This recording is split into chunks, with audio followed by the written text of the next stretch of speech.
In Invincible, Thragg scolds the Viltrumites for growing weak on Earth as he orders the remnants of his empire to live there with the sole intention of being undercover whilst procreating to replenish their ranks.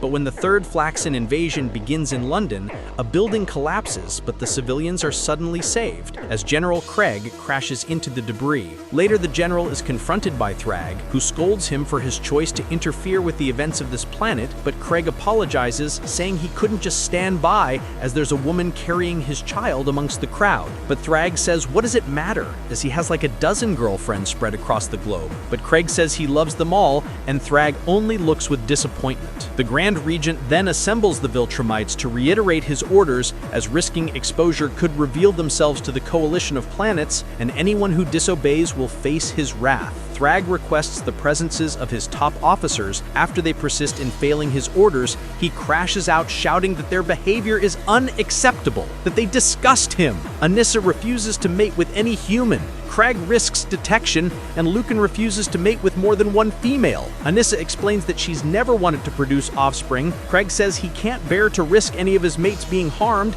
and Lucan explained that his female was cheated on before, so he doesn't want to upset her again. Thragg literally face palms and loses it, shouting that the humans are cattle and having affection for them is disgusting. Their mission is only to replenish their ranks. Anissa agrees, but the other two try to explain that Thragg hasn't experienced it since he stayed on the ship, but the feeling of forming a bond to someone you care about is amazing, and it changes them. Thragg shouts for them to get out of his sight and is left distraught, realizing Omni-Man wasn't an anomaly.